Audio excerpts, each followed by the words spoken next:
Ako nga pala si Joseph, isang 4th year high school student. Ako, si nanay at ang aking lola ay magkasama sa bahay.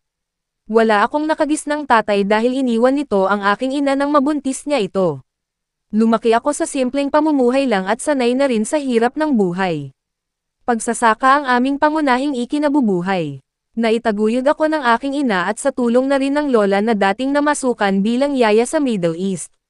Si lola ay may 6 na anak at bunso naman ang aking ina. May kanya-kanyang pamilya na rin ang aking mga tiyuhin at mga tita. Lahat ng mga kapatid ng inay ay masasabi kong may maganda na ring buhay o hindi sila hirap sa buhay. Nung isang buwan ay dumating ang lola galing ibang bansa. Umuwi na siya matapos ang maraming taon na pangangamuhan bilang katulong. Mahina na rin ang lola at mayroon na ring karamdaman at sa palagay daw niya ay baka hindi na rin siya magtagal. Masaya ang lahat na nag-aantay sa pagdating ng lola at nag-aantay ng mga pasalubong. Kami ng aking inay ay pumunta sa bahay ng tiyo na panganay na kapatid ni inay. Lahat ng mga kapatid niya at mga pinsan ko ay naruroon din sa bahay na iyon at doon daw tutuloy ang lola dahil malaki at maganda ang bahay ng tiyo. Ilang saglit pa na pag-aantay ay may tumigil na isang tricycle sa tapat ng bahay ng tiyo at bumaba ang isang uugod-yugod na lola namin. Isang hand carry bag lang ang dala nito. Ma, asan ang mga malito mo? Nasaan ang mga pasalubong mo samin? Wika ng aking tiyo at dismayado sa pagdating ng lola na walang kadala-dalang pasalubong.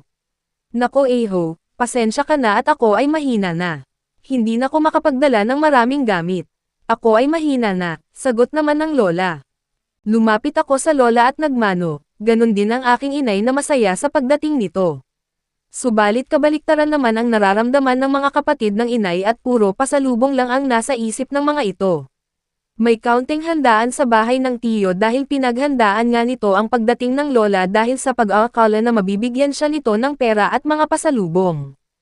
Pagkatapos ng kaunting salo-salo ay naging abala na kami ng inay sa paghuhugas at pagligpit ng mga pinagkainan. Ganito na ang ating nakagisnan sa probinsya. Yung nakaaangat sa buhay ay utos-utos lang dahil may pera at yung mga mahirap na kamag-anak ay siyang tagapaghugas at tagaligpit ng mga kalat sa handaan. Pagkatapos ng ilang oras na kwentuhan ng mga magkakamag-anak ay nag-uwian na ang lahat sa kanya-kanyang mga bahay. Si lola ay doon muna mamamalagi sa bahay ng tiyo na panganay na kapatid ng inay. Matapos ang isang linggo ay lumipat si lola sa bahay naman ng pangalawang kapatid ng inay. Napansin daw niya na ayaw na sa kanya ng kanyang panganay na anak dahil alagain daw ang lola, palamunin na lang at pabigat sa kanilang buhay. Kinuha pa daw nito ang natitira niyang 5,000 sa kanyang pitaka. Ganon din ang nangyari sa pangalawang kapatid ng inay. Ilang araw lang ay pinalipat na agad ang lola sa isa pang kapatid ng inay. Pinagpasapasahan nila ito dahil pabigat daw ito sa kanila at palamunin na lang. Hanggang isang araw ay sa amin na napunta ang lola. Maliit at masikip ang bahay namin ng inay subalit ay maluwag naming tinanggap ang lola. Mabait si inay at kahit kami ay hirap sa buhay ay hindi na namin pinaalis sa bahay ang lola. Isang buwan ang lumipas at unti-unti nang nanghina ang lola. Sa kasalukuyan, hinang-hina na ang lola at tinawag kami ng aking inay. Ineng, kunin mo ang bag ko. Kinuha ni inay ang maliit na bag ng lola at may dinukot ito. Ibinigay niya ito sa inay. Isang singsing, gintong singsing. Ito ibenta mo para may panggastos kayo sakin pag ako nawala na, para hindi kayo mahirapan pag binurol na ako, paluhang inabot ng lola kay inay. Eho, hanapin mo yung senior ID ko at alisin mo sa laminated plastic, pabulong na wika nito sakin habang nahihirapan sa paghinga. Sisirain ko na sana ang senior ID nito nang maputulan na ng hininga ang aking lola. Tumulo na lang ang luha sa amin ni inay at hindi ko na nasira ang ID nito. Mabilis na nabalitaan ng mga kamag-anak namin ang pagkawala ng lola. Ibinurol ang labi ng lola sa bahay na lang din namin dahil ayaw ng mga kapatid ng inay na sa kanilang bahay iburol kahit malaki at malawak ang kanilang lugar. Nagtaka ang tiyuhin ko kung paano kami nakabili ng magandang klase ng kabaong para sa lola ko kaya tinanong niya si inay at hindi naman ito nagsinungaling at sinabing binenta ang gintong singsing na binigay ng lola. Ginto, mahal yun ah, nasaan ang tirang pera? Ibigay mo sakin, ako ang panganay kaya nasa akin dapat yon, wika ng aking tiyo. Inabot ni inay ang natirang 100,000 piso. Hati-hatiin ko ito sa ating 6 na magkakapatid, wika pa nito. Subalit 10,000 lang ang binigay nito kay inay at umalis na ng bahay. Hindi na nagreklamo pa si inay. Umalis na rin ng bahay ang tiyo at kinuha pa ang naiwang handbag ng lola na sa tingin ko ay wala namang ibang importanteng laman. Naiwan na lang sa amin ang senior ID ng lola na naitago ko sa aking pitaka. Lumipas ang mga araw pagkatapos may libing ang lola ay bumalik na ulit sa normal ang aming pang-araw-araw na pamumuhay. Balik na ulit si mama sa pagtatanim at pagtitinde ng mga gulay sa palengke at ako naman balik eskwela na ulit at tumutulong din sa gawaing bukid ng inay. Lumipas pa ang ilang buwan at ako ay nagtapos na ng high school. Gustong-gusto ko pa sanang pumasok ng kolehiyo subalit alam kong hirap na ang aking inay kaya mas minabuti ko na lamang na magpunta ng Maynila at magtrabaho para makatulong kay inay at makapag-ipon pang tuition sa college.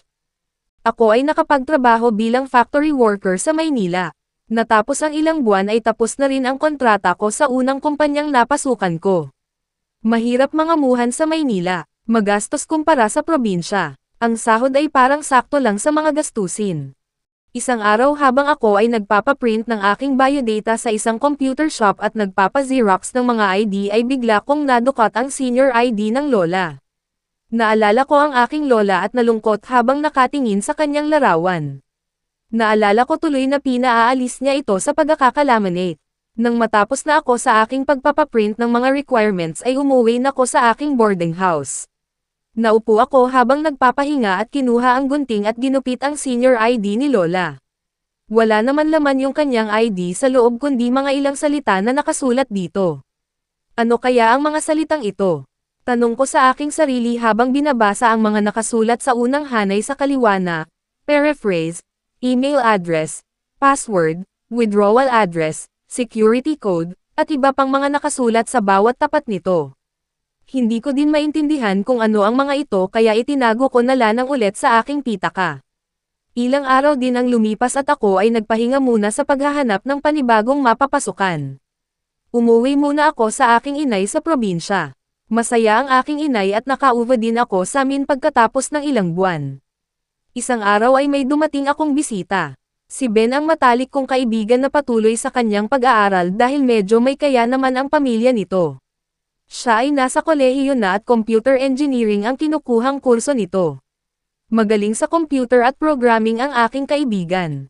Habang nagkukwentuhan kami ay ipinakita ko na rin sa kanya ang mga nakasulat sa likod ng ID ni lola. Naunawaan agad ni Ben ang mga nakasulat dito sinabi niya sa akin. Kunin mo cellphone mo at i-download mo itong application na ito sa Play Store. Kaya kinuha ko ang aking cellphone at nag-download. Pagkatapos ay kinuha niya sa akin ang phone ko at nag-type sa application na na-download ko. Tig-type niya ang mga nakasulat sa likod ng ID ng lola.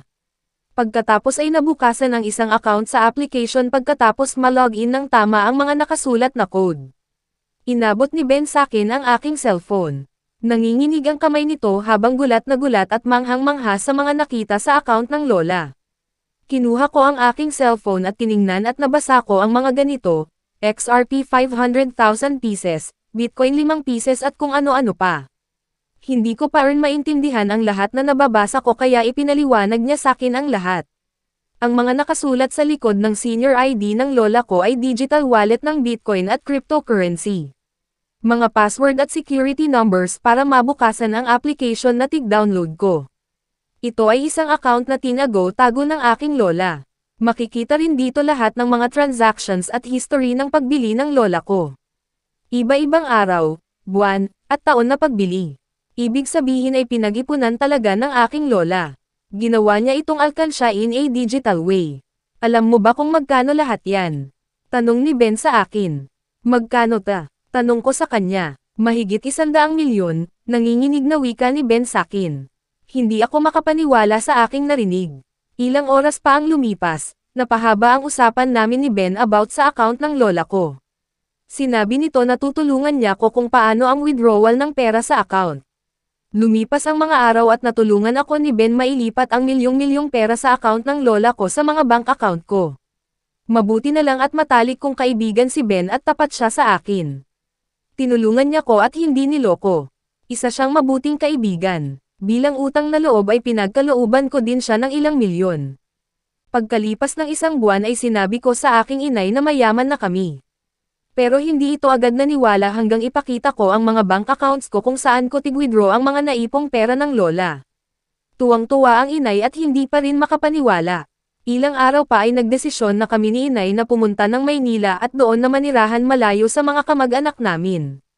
Bumili kami ng bahay ni inay at nagpatayo ng maliit na grocery store.